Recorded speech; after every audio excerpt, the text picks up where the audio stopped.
Liz was ruled dead by the physicians the moment she was born.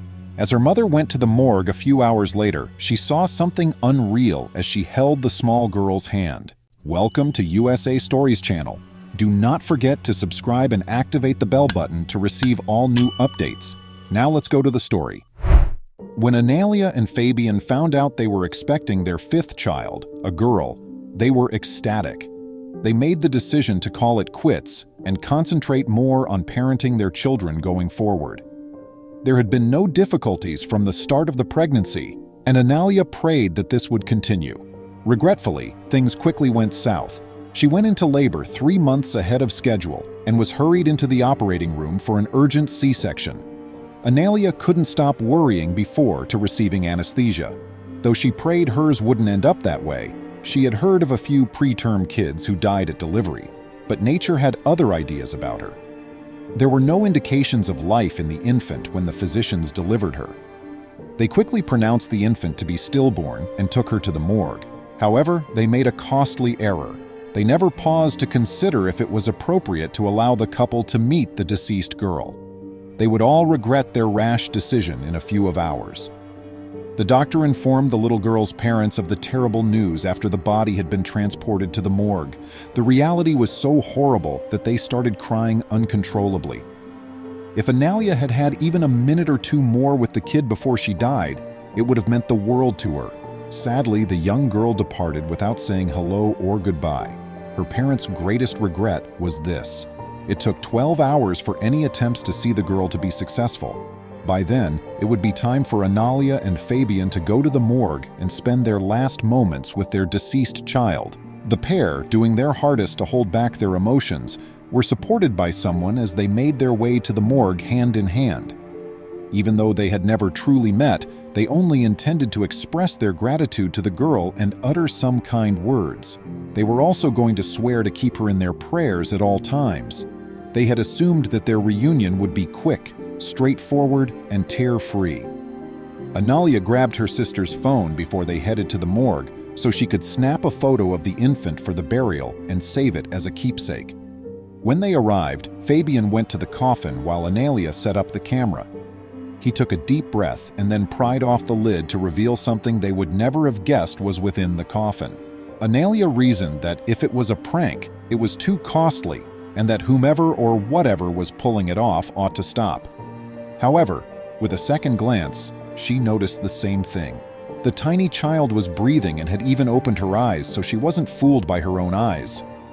When I lifted the lid, I noticed a little 5-fingered hand. After touching it, I revealed her face. A little cry was then heard by me. I told myself I was only dreaming. I stepped back then and watched her wake up.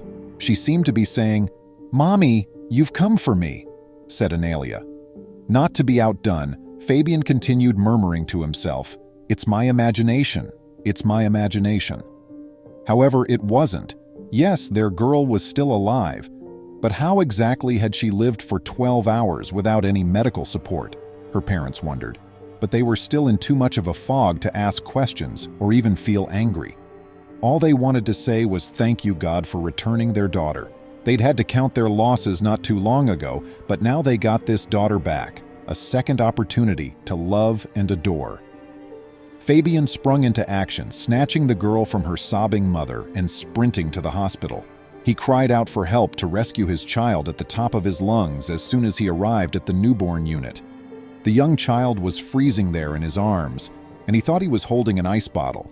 Everyone had heard the news by then, and the hospital was in a state of chaos. Thus, how did this mistake even come to be?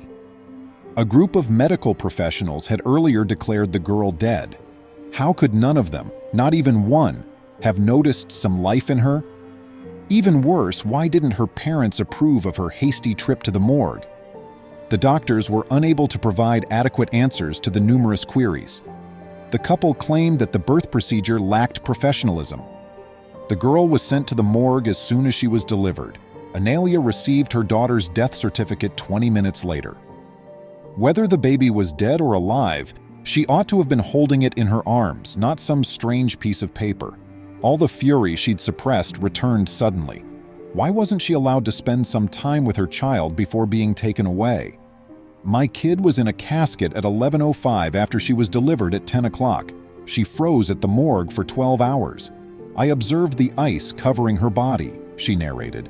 The couple notified the proper authorities about the case. They conducted a thorough study into the hospital's operations. Ultimately, while more inquiries were conducted, all of the employees engaged in the case were placed on leave. The head of the hospital said that Luce was born without any vital signs. The physicians speculated that she could have lived in the morgue because of a change in metabolism brought on by the lower temperatures. After Analia and Fabian changed the intended name of their daughter from Lucia to Luz Milagros, which translates to miracle light. In the days that followed, Luz's condition became better. It seemed sense that her parents transported her somewhere else rather than having her treated at the hospital, where she had been mistakenly pronounced dead. Prior to being discharged home, she had 10 weeks of intensive care at the hospital. Her health did improve, but because of her fragility, the physicians cautioned her family that she would require ongoing care.